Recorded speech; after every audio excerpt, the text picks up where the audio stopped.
Putting aside our sorrow, we renewed our faith in the prophecy that other rings would be found, and see how our faith has been rewarded. The Covenant used to be the main threat, and it was a MacGuffin in the original Halo series because the real threat was the Forerunner legacy and the Flood itself. The Forerunners have been the source of so much mystery throughout the Halo franchise. It was something that was just fascinating to us. So far it's been a lot of stumbling into their belongings. Like we found Halos. And now we found something more. We found the Prometheans. There's a degree of animalistic fierceness that maybe you didn't see in previous games. Look out!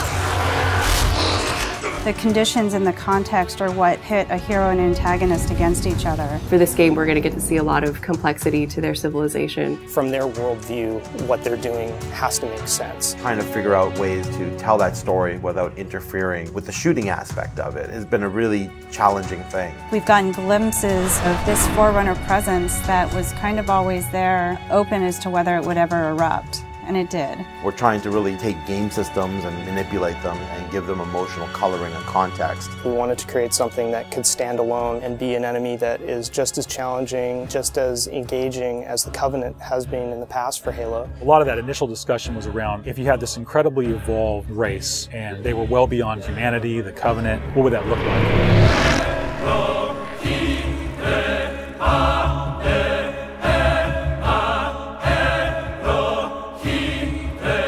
The design process for the Prometheans was intriguing, exciting, and then long and painful process. I think just because everyone was so invested in what they wanted out of them. How do you imply something strong, something vertical, something different? And how could we actually have a global logical language out of that Forerunner philosophy? Anybody who's played Halo goes, okay, Forerunners is the silvery angular stuff with blue lights across it. That's really the language kind of in a nutshell. For us, it was important to break that, but still find kind of like a mathematical organization. We had to do a very clear separation of style, shapes, colors, right from the start. I think the Knight's been through almost like 15 plus iterations of geometry. This sheet is like very traditional way of doing brainstorming. You just do silhouettes and then we take it and iterate some more and more and more. We didn't want them to look like monsters because they're not monsters. We had a version that looked very demon-y. These things on his back, they would go together and they would like flare out when the player was being spotted. We didn't want the Prometheans to look like robots because they're not robots. A version that looked very thin and spindly. We would see one as like, you know, that one looks cool, but it really doesn't convey commander of the battlefield. We had other stuff where they could clamp on and have these big, hulking, massive armors on top of them that would really change the variant look. For us, it was important to get it into something that people could relate to, which I think is always going to be a challenge when trying to take the Forerunner language and create a character. Making sure that his head stood out, that you could see it, that players had the ability to headshot it.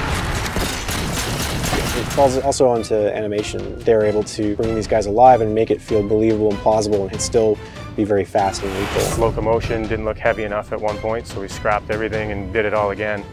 The Knight's like 12 feet tall, so if it doesn't feel heavy and menacing as it's walking around and doesn't intimidate the player, then we're not doing our job. There were not a lot of real-life elements that we could take. There are joints there, some of them are not physically connected. They're holed up with the space in between them, which is some of the features that the architecture has, which is big, massive buildings like floating, defying gravity.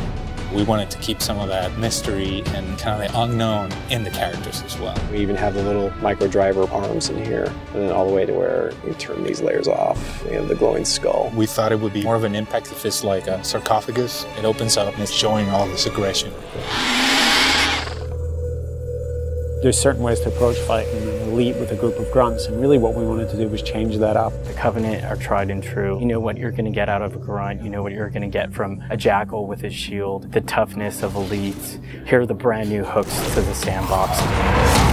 Prometheans are made up of the Knights, the Watchers, and the Crawlers. One of the big focuses for us in the design of the Forerunners was to have these different enemy classes that would be able to work together. Having this dissection so that when the player went into combat, he's sort of tactically evaluating which order to take guys out. They don't act independently of each other. You put any combination of them together, and the strategy you need to engage with them is really different. There are a variety of Knight classes.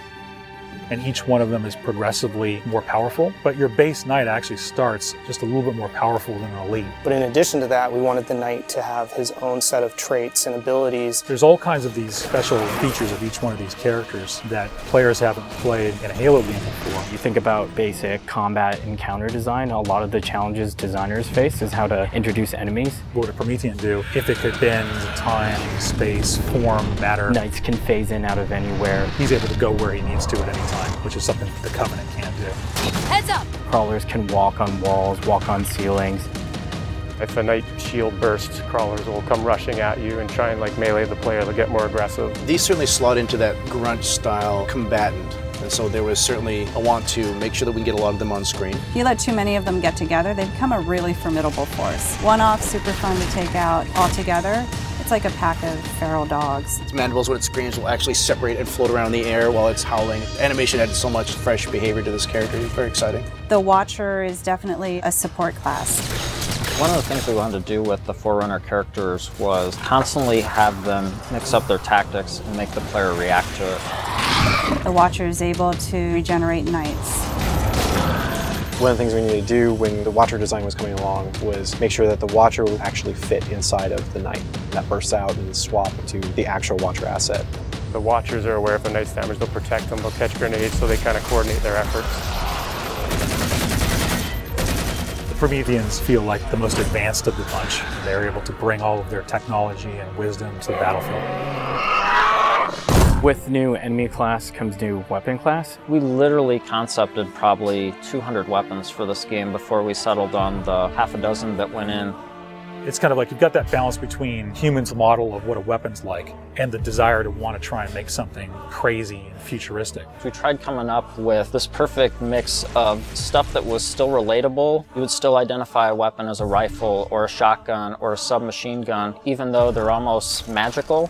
The Forerunner Scattershot was probably the first one where we really nailed the design on it. Everybody loves the hinge action shotgun, so we tried doing something like that so that the reload animation would be to cock it up and the front half would smash together. Every time you pick up a Forerunner weapon, it forms in your hand. So that sort of kicked off the component of having these guns form around the player. So there's that moment of like, oh, what is this gun? What does it do? And then when it comes into shape, it's kind of immediately identifiable. What makes the Forerunner weapons distinct is that usually they have dual purpose. So for instance, from the bolt pistol, you can charge it up and have something that's equivalent to almost like a shotgun blast. In the case of the light rifle, we actually experimented with doing dual firing modes. We tried to make it so that it was the best of both worlds with a BR and a DMR. It works like the battle rifle when you're not scoped. That has a little spread, has a 3-shot burst, and it works like the DMR when you are scoped. So it's like a mini sniper rifle in a way. It actually changes to a different firing mode where the projectiles are stronger. One of the big things that we really focused on for them was making sure that the weapon doesn't just feel like a chunk of metal, but that it actually has glowing energy that's flowing through the gun, going down the barrel, so that everything is very full of life. The moment where all the Promethean effects really started to click the most was when we started showing the dissolve whenever you kill a knight. That was really when we started to feel, yes, this is something cool, this is something unique, and something that we haven't really seen before. This is an early prototype of the Knight D-Res. As the sphere expands, you see the particles are birthed, and everything in the red region you see will be the crack and the erode. When you shoot and kill the knight, the actual point on the body where you did the damage is where the dissolve starts. So if you shoot from his foot, he will D-Res from the point of his foot up.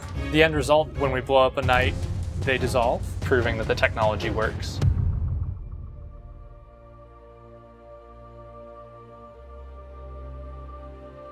I look at the changes that we're making, and it really feels like we're making a sequel to Halo 3. And that's exactly what we're setting out to do. We have the Covenant from previous games. We have the UNSC. We had all these things to take from, like, all right, we can make a new take on this, but we had zero information to some of this Forerunner stuff.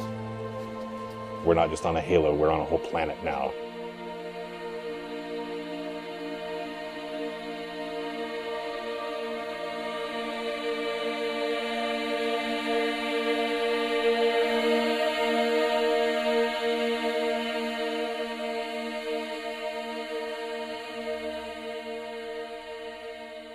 We're not just threatening one corner of the galaxy, we're threatening everything. We're listening to the fan feedback.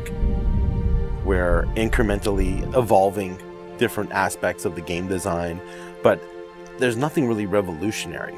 And I think that's important, because I think really good design is evolutionary, not revolutionary. And I think at some points we got in our heads with this game that we're just going to make another Halo. I don't think that's what people want. They may think they want that, but what they really want is something that speaks to the things that they love, but then provides them with something new.